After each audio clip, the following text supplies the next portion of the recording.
So welcome back guys to Naim story moments. तो दोस्तों मैं आपसे एक बात कहना चाहता हूँ कि मैं वीडियो तो रोजाना जैसे तैसे करके इतना ज्यादा टाइम लगाने के बाद अपलोड कर ही देता हूँ। तो गाइस आप लोग भी अपनी प्रोग्रेस दिखाएं, क्योंकि जो वीडियो आप लोग देखते हैं तो उसको आगे शेयर करने से आपको सिर्फ 1 मिनट का ही टाइम लगेगा। अब गाइस सीधा आते हैं वीडियो की तरफ। जैसा कि हमने पिछले एपिसोड में देखा था कि शाओयन ने युनलैन सेक्ट के उन सभी के एल्डर्स और डिसाइबल्स को किल कर दिया था जो कि मार्टियर फैमिली और शाओ क्लैन को खत्म करने के लिए आए थे। अब सभी के लोग एल्डर यूनशा और एल्डर यूनडुआ को मरा हुआ देखकर हैरान थे, क्योंकि अभी के लिए उनके सामने शाओयन ने दो होंग लेवल के प्रैक्टिशनर्स को अपने सिर्फ 10 वार करके ही किल कर दिया था। और वो कह रहे थे कि यार 2 होंग लेवल पर पहुंचने के लिए इंसान क्या कुछ नहीं करता। और जरा देखो तो इस लड़के शाओयन ने कितनी आसानी से इन दोनों को किल कर दिया। अब इधर दूर खड़ा जिया शिंगत्यान भी ये सब देखकर कहता है कि इस लड़के के इतने खतरनाक टैक्टिक्स और ब्लोज देखने के बाद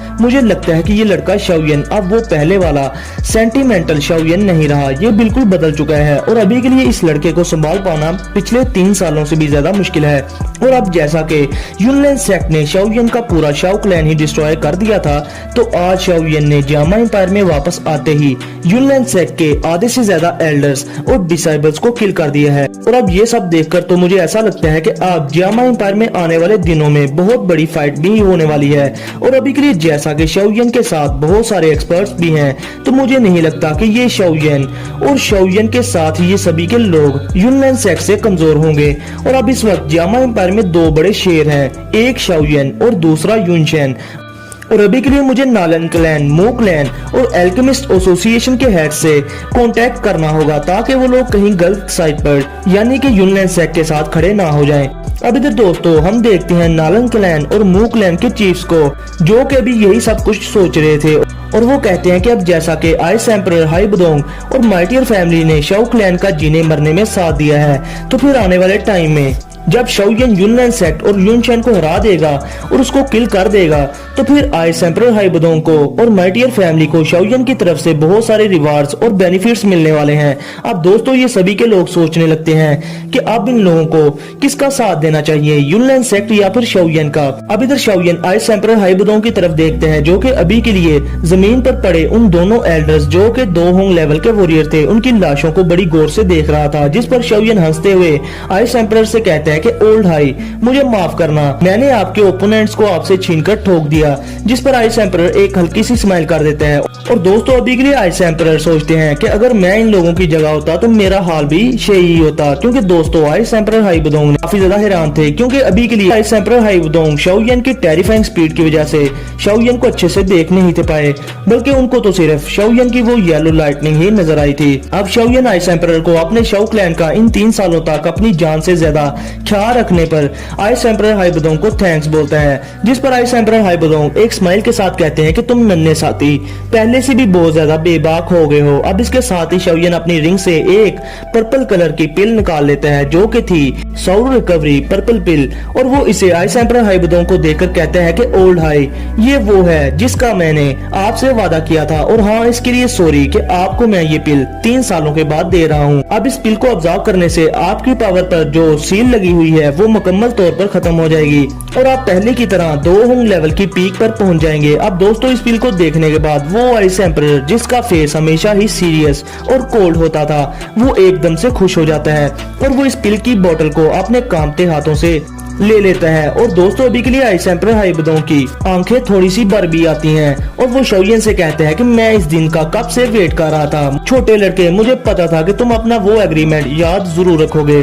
तो दोस्तों अभी के लिए मैं आप लोगों को बता दूं कि आइस एम्परर हाई बुदोंग की पावर पर क्वीन मेडुसा की सील लगी है, जिसकी वजह से आइस एम्परर हाई बुदोंग अपनी पीक की स्ट्रेंथ का यूज अच्छे से नहीं थे कर सकते। और जिन्हें नहीं पता कि आइस एम्परर हाई बुदोंग की पावर पर ये सील कैसे लगी थी, तो मैंने डिस्क्रिप्शन में सबसे ऊपर एक प्लेलिस्ट का लिंक दिया है, जाकर देख लो। अब दोस्तों इधर मार्टियर फैमिली के लोग और इंपीरियल फैमिली की आर्मी शहर से सभी के युनलैन सेक्ट के डिसाइबल्स और एल्डर्स की लाशों को ठिकाने लगा देते हैं। अब इसके बाद शाओली भी अपने बिग ब्रदर शाओडिंग से मिलता है और फिर इस पर शाओडिंग उसे अपनी 3 साल की सारी स्टोरी बताता है कि कैसे उसकी टांग में एक तीर लगा था और तीर पर लगा हुआ वो जहर अब उसकी टांगों में फैल चुका है। अब फिर वो शाओली से हैरान होकर पूछता है कि कि तू ये बता कि तू इन 2 सालों में दादोशी से 2 वोंग क्लास पर कैसे पहुंच गया। जिस पर अभी के लिए शाओली और शाओयन अपने बड़े भाई को इस बारे में कुछ नहीं बताते। और अभी के लिए दोस्तों शाओयन अपने बड़े भाई को ये कहकर भी परेशान नहीं करना चाहता था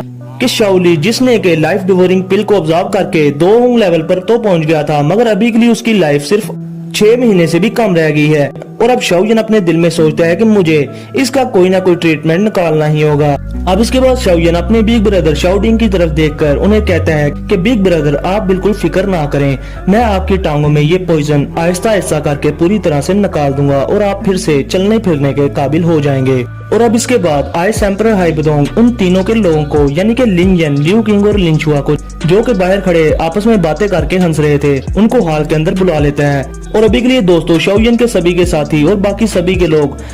माइटियर फैमिली के हाल में बैठे हुए थे। मगर दोस्तों मैं आप लोगों को एक बात बता दूं कि अभी के लिए वो तीनों के याओ ब्रदर्स जिनका पंगा गोल्डन सिल्वर ब्रदर से था, वो शाओयन के पीछे बड़े रिस्पेक्टफुल वे में खड़े थे। और अभी के लिए वो तीनों और उनके साथ कुछ और 2 वोंग क्लास के एक्सपर्ट्स शाओयन को दिल से अपना लीडर मानते थे। अब दोस्तों इधर आइस एम्परर हाइबदोंग का तो आपको पता ही है कि उस बंदे की नजर कितनी तेज है। और अब आइस एम्परर हाइबदोंग इन लोगों के ये सब एक्शन देखकर अच्छे से समझ आता है। और इधर माइटियर फैमिली के वो लोग जो कि यूनन सेक्ट के अटैक से पहले शाओडिंग को कोस रहे थे, वो अब शाओडिंग से बड़े अच्छे तरीके से बातें कर रहे थे। अब इधर आइस एम्परर हाइबदोंग चाय की एक चुस्की लगाते हुए शाओयन से कहता है कि मुझे डर है कि तुम अब जियामा एम्पायर में आने के बाद यूनन सेक्ट को ठोकने का इरादा बना चुके हो। जिस पर शाओयन आइस एम्परर हाइबदोंग से कहता है कि जो कुछ यूनन सेक्ट ने मेरे क्लैन के साथ किया, क्या अब उसके बाद भी मेरी यूनन सेक्ट से कोई सुलह की उम्मीद आपको लगती है। जिस पर आइस एम्परर हाइबदोंग शाओयन से कहते हैं तो अगर ये बात है तो फिर मैं तुम्हें लाजमी यूनन सेक्ट की ट्रू पावर के बारे में बता दूं। और फिर आइस एम्परर हाइबदोंग शाओयन को मजीद बताते हैं कि इन 3 सालों में यूनन सेक्ट की पावर बहुत ही ज्यादा हद तक बढ़ चुकी है। और अभी के लिए तो शाओयन ने उनके सिर्फ 2 एल्डर्स जो के 2 वोंग लेवल के प्रैक्टिशनर्स थे उनको मारा था, मगर अभी भी यूनन सेक्ट के पास 3 और 2 वोंग लेवल के प्रैक्टिशनर्स मौजूद हैं। और तो प्रीवियस सेक्ट लीडर युन जुन भी 2 वोंग लेवल की प्रैक्टिशनर है। और आइस एम्परर हाइबदोंग शाओयन को ये भी बताते हैं कि अभी के लिए यूनन सेक्ट ने अपने 2 वोंग क्लास के एल्डर्स को कुछ सीक्रेट टेक्निक्स का यूज करके फोर्सफुली उनकी स्ट्रेंथ बढ़ाकर उनको 2 वोंग लेवल तक पहुंचाया है। जिस पर शाओयन भी कहता है कि जब के लिए मैं इन दोनों के 2 वोंग लेवल के एल्डर से लड़ रहा था तो मैंने महसूस किया था कि इनकी दावकी बहुत ही ज्यादा वीक है, मगर इनका ऑरा 2 वोंग लेवल पर था और मैं समझ गया था कि इन लोगों ने किसी किस्म की पिल खाई है जिससे कि इनकी स्ट्रेंथ 2 वोंग लेवल तक पहुंच चुकी थी। जिस पर आइस एम्परर हाइबदोंग काफी ज्यादा हैरान होता है कि शाओयन अभी जियामा एम्पायर में वापस आया ही है और उसको यूनन सेक्ट के बारे में इतना कुछ पता कैसे चल गया।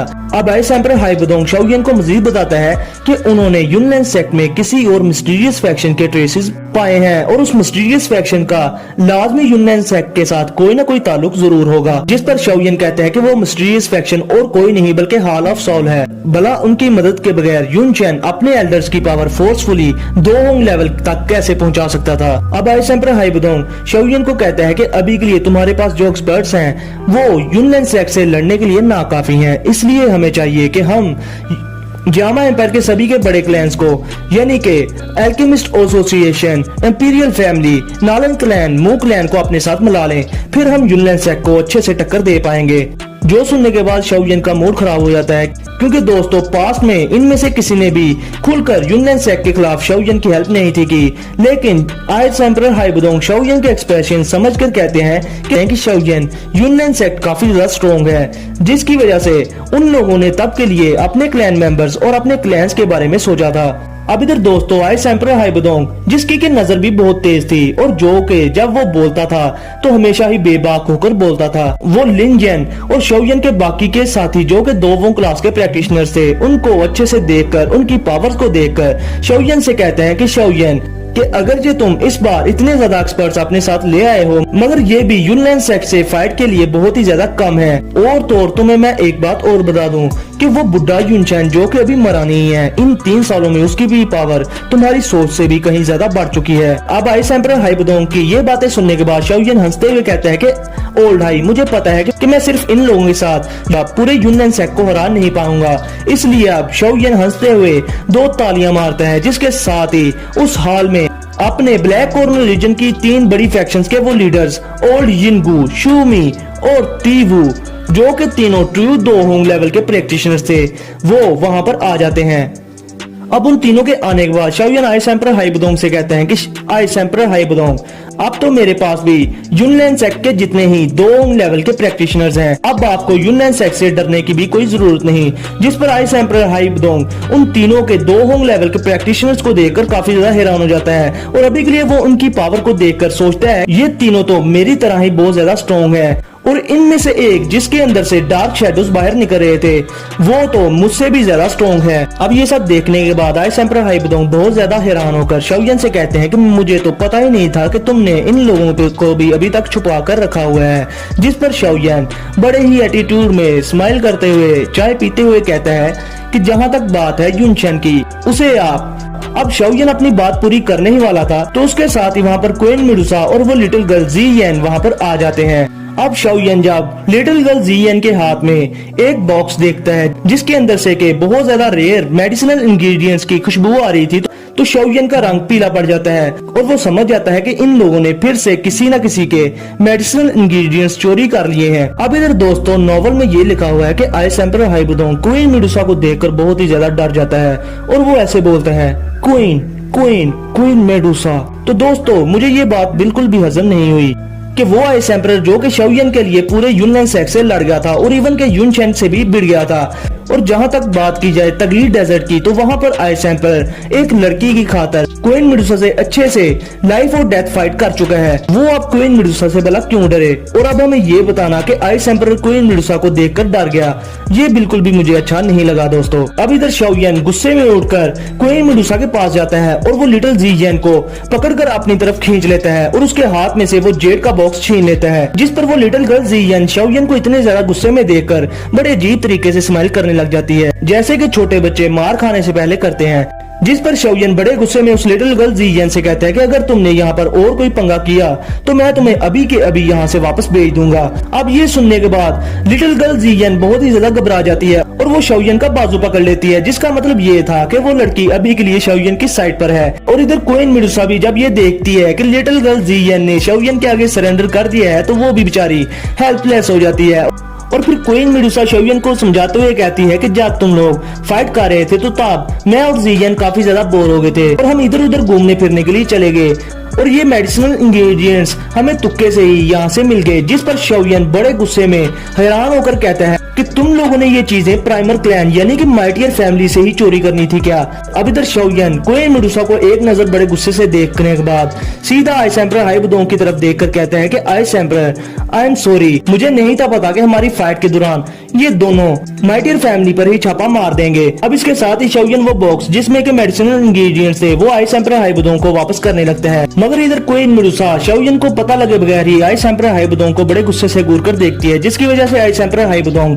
वो बॉक्स शाओयन से नहीं लेता और वो शाओयन को वो बॉक्स गिफ्ट के तौर पर दे देता है। अब इधर शाओयन लिटिल गर्ल ज़ियेन को खींचकर उसकी सीट पर जाकर बैठा देता है और वो क्वीन मेडुसा को गुस्से से देखकर खुद भी जाकर अपनी सीट पर बैठ जाता है। अब इधर आइस एम्परर हाइबुदोंग क्वीन मेडुसा को हाल में खड़ा देखकर अपने सर्वेंट से कहते हैं कि जल्दी से जाकर एक चेयर लाओ। अब इधर क्वीन मेडुसा जब आइस एम्परर हाइबुदोंग की हॉस्पिटैलिटी और मेहमान नवाजी को देखती है तो वो उसी आइस एम्परर पर तरस खाने लगती है जिस बेचारे की पावर पर उसने कितने सालों पहले सील लगा दी थी। अब इधर आइस एम्परर हाइबुदोंग शाओयन से कहते हैं कि जैसा कि आप तुम्हारे पास इतना स्ट्रॉन्ग ट्रम्प कार्ड है यानी कि क्वीन मेडुसा है, तो अब हमें युनचेन से डरने की कोई भी जरूरत नहीं। जिस पर शाओयन कहता है कि ये औरत बहुत ही ज्यादा मूडी है और ये अपने मूड के मुताबिक हमारी हेल्प करेगी और या तो फिर ये बाहर बैठकर हमारी फाइट का मजा लेगी। मगर इधर क्वीन मेडुसा शाओयन की सभी की बातों को इग्नोर मारती है और चुप करके चाय पीने लग जाती है। और इधर आइस एम्परर हाइबुदोंग सोचता है कि आखिर इन दोनों में क्या रिलेशन है। और अभी के लिए जैसे थोड़ी देर पहले ही शाओयन ने क्वीन मेडुसा के साथ जिस एटीट्यूड में बात की थी, इससे तो ऐसे लगता है कि ये दोनों रिलेशन में हैं। और हाँ, अगर ये दोनों रिलेशन में ना भी होते तो क्वीन मेडुसा से इस तरह से बात करने की हिम्मत कौन कर सकता है। अब इधर आइस एम्परर हाइबुदोंग शाओयन को एक बार फिर से मशवरा देता है कि हमें जामा एम्पायर के सभी के बड़े क्लैंस को अपने साथ मिला लेना चाहिए। और जैसा कि इंपीरियल फैमिली का हेड वो सैंड मोस्टर जिया शिंग त्यान, जो कि अभी के लिए 2 होंग लेवल की पीक पर है, और अभी के लिए जैसा कि मेरे पास भी पर्पल स्पिरिट रिकवरी पिल आ चुकी है, तो मैं भी अपने पहली की तरह 2 होंग क्लास की पीक पर पहुंच जाऊंगा। और हो सकता है कि फिर हम सब मिलकर युनलैन सेक को हराने में कामयाबी हो जाएं। अब इधर शाओयन आइस एम्परर हाइबदोंग की इस बात पर एग्री नहीं होता और वो कहता है कि मैं तब तक आराम से नहीं बैठूंगा जब तक कि मैं पूरे युनलैन सेक को जामा एम्पायर से ही खत्म ना कर दूं। जिस पर आइस एम्परर हाइबदोंग कहते हैं कि अभी के लिए युनलैन सेक के सभी के लोग पूरे जामा एम्पायर में दरख्त की जड़ों की तरह फैल चुके हैं, इसलिए तुम्हारे अकेले के लिए इन सब को मारना इतना आसान नहीं होगा। अब इसके बाद शाओयन का बड़ा भाई शाओडिंग भी आइस एम्परर हाइबदोंग की इस बात से एग्री करता है और वो शाओयन को समझाता है, जिस पर शाओयन मान भी जाता है। अब इधर शाओयन आइस एम्परर हाइबदोंग से कहता है कि एक मसला और है, आपको किंग पिल गुहे को भी संभालना होगा, क्योंकि आपको पता है कि वो टायर लेवल 6 का एल्केमिस्ट है और टायर लेवल 6 का एल्केमिस्ट होने के नाते कहीं वो जामा एम्पायर के दूसरे बड़े क्लैंस को अपने साथ इकट्ठा ना कर ले, इसलिए तब तक आप किंग पिल गुहे को ये सब करने से रोक कर रखना, और या तो फिर आप ओल्ड फार्मा से कहकर उस किंग पिल गुहे को मुझसे मिलवा दें, हम कोशिश करेंगे कि हम उसको अपने साथ मिला लें। अब इधर शाओयन आइस एम्परर हाइबदोंग को मजीद ये भी बताता है कि वो बाकी सभी के जामा एम्पायर्स के बड़े क्लैंस को एक जगह पर मिलने की खबर भेज दे, और फिर आइस एम्परर हाइबदोंग भी इस पर मान जाते हैं। अब इसके बाद शाओयन कहता है कि मेरे ये सभी के साथी बहुत ज्यादा दूर से सफर करके आए हैं, अभी के लिए इनको रेस्ट की जरूरत है और इनका इंतजाम भी करें, और मैं तब तक जाकर अपने शाओ क्लैन के लोगों से मिल लेता हूँ। अब इसके बाद दोस्तों शाओयन का बड़ा भाई शाओडिंग शाओयन से कहते हैं कि जब फर्स्ट एल्डर मर गए थे तो उन्होंने मरने से पहले कहा था कि शाओ क्लैन का अगला न्यू हेड शाओयन होगा, मतलब कि तुम होगे। जिसके बाद शाओयन, शाओडिंग और शाओली अपने शाओ क्लैन के लोगों से मिलने के लिए वहां से चले जाते हैं। अब इधर वो तीनों के भाई माइटियर फैमिली से दूर एक एरिया में पहुंचते हैं जहां पर वहां हर तरफ टूटे हुए कंपाउंड से, और अब शाओडिंग शाओयन से कहते हैं कि हमारे शाओ क्लैन के लोग पिछले 3 सालों में इन कंपाउंड्स में रह रहे हैं। जिसके बाद शाओली उन कंपाउंड्स का दरवाजा खोलकर अंदर जाता है। अब वो तीनों जब अंदर जाते हैं तो वहां पर माइटियर फैमिली के गार्ड्स और शाओ क्लैन के लोग अपने सभी के बच्चों को अपने पीछे खड़ा करके अपनी अपनी तलवारें निकाल देते हैं, जिस पर शाओडिंग उन्हें रिलैक्स रहने का कहता है। अब जब सभी के शाओ क्लैन के लोग शाओयन को देखते हैं तो वो बहुत ज्यादा खुश हो जाते हैं। अब इसके बाद शाओयन अपने शाओ क्लैन के सभी के छोटे बच्चों को देखकर बहुत ज्यादा खुश होकर कहते हैं कि ये ही शाओ क्लैन का फ्यूचर है। अब फिर वो कहते हैं कि जल्दी से जाओ और थर्ड एल्डर को बुला कर लाओ। अब इधर शाओ क्लैन के वो सभी के लोग थर्ड एल्डर के घर के बाहर जाकर शोर करने लगते हैं कि शाओयन वापस आ गया, और इधर थर्ड एल्डर भी बड़ी जल्दी में अपने घर से बाहर आ जाता है, और जब वो अपने सामने शाओयन को देखते हैं तो वो रोने लग जाता है। अब इधर शाओयन थर्ड एल्डर जिसका करेक्टर काफी ज्यादा स्ट्रॉन्ग था उसको रोता देखता है, तो वो आगे बढ़कर कहता है कि थर्ड एल्डर आपने इन 3 सालों में काफी कुछ झेला है। जिस पर थर्ड एल्डर कहता है कि यंग मास्टर आपने भी पिछले इन 3 सालों में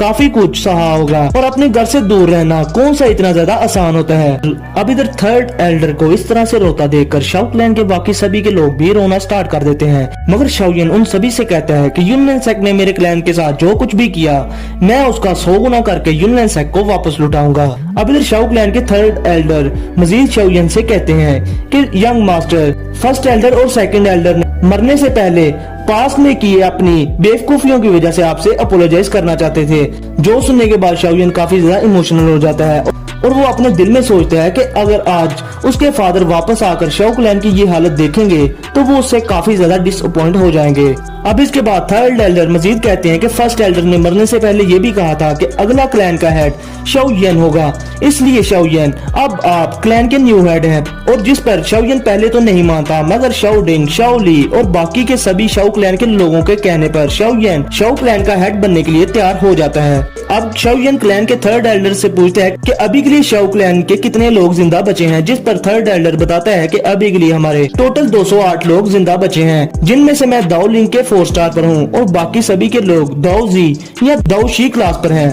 अब इधर शाओयन कहता है कि हमारे लोगों की ट्रेनिंग काफी ज्यादा स्लो है। अब फिर शाओयन अपने सेकंड ब्रदर से कहते हैं कि सेकंड ब्रदर मैं इन लोगों को ट्रेन करने का मामला आप पर छोड़ता हूँ, जिस पर शाओली भी कहता है कि मुझे इसमें कोई मसला नहीं। अब वो फिर शाओ क्लैन के सभी के लोगों को कहता है कि मेरे ट्रेनिंग करने के सभी के टैक्टिक्स बहुत ज्यादा खतरनाक हैं और जिन लोगों को इससे दिक्कत नहीं वो ट्रेनिंग कर सकते हैं। जिसके बाद उनमें से काफी ज्यादा लोग ट्रेनिंग करने के लिए जोश से खड़े हो जाते हैं। जो सुनने के बाद शाओली भी काफी ज्यादा खुश हो जाता है और इधर शाओयन भी शाओली से कहता है कि सेकंड ब्रदर अब हमारा शाओ क्लैन इस जैसी जगह पर छुप कर नहीं रहेगा, इसलिए इनके लिए किसी अच्छी जगह का इंतजाम करें जहां पर मेरा शाओ क्लैन अच्छे से रह पाए।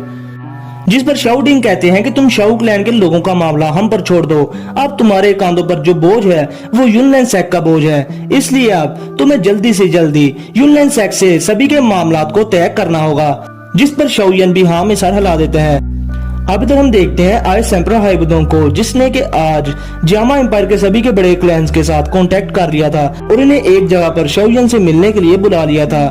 और दोस्तों अभी के लिए जिस जगह पर आइस एम्परर हाइबुडोंग ने सभी के लोगों को बुलाया था वो जगह थी अल्केमिस्ट एसोसिएशन। अब इधर माइटियल फैमिली में जब आइस एम्परर हाइबुडोंग और याफे माइटियल फैमिली से बाहर जा रहे थे तो वो इत्तेफाकन शाओयन से मिलते हैं और वो शाओयन और उसके साथ खड़ी क्वीन मेडुसा को देखते हुए शाओयन को बताते हैं कि मैंने सभी जामा एम्पायर के सभी के बड़े क्लैंस नालंग क्लैन, मू क्लैन और इंपीरियल फैमिली से अल्केमिस्ट एसोसिएशन में तुमसे मिलने के लिए राजी कर लिया है। जिस पर शाओयन आइस एम्परर हाइबुडोंग की तरफ देखकर हल्की सी स्माइल कर देता है। और दोस्तों अभी के लिए शाओयन जिधर भी जा रहा था लिटिल गर्ल ज़ियन को अपने साथ लेकर जा रहा था, क्योंकि उसे पता था कि अगर लिटिल गर्ल ज़ियन उससे दूर हुई तो क्वीन मेडुसा इस लिटिल गर्ल ज़ियन को अपने साथ लेकर दूसरे क्लैंस के मेडिसिनल इंग्रेडिएंट्स को चोरी करने के लिए चली जाएगी। अब इधर याफे क्वीन मेडुसा को शाओयन के इतना नजदीक खड़ा देखकर शाओयन से डायरेक्टली पूछती है कि ये औरत कौन है, जिस पर शाओयन याफे को बताता है कि ये मेरी फ्रेंड है, तुम इसे काइलिन कहकर बुला सकते हो। अब इधर याफे आगे बढ़कर क्वीन मेडुसा की खूबसूरती को देखते हुए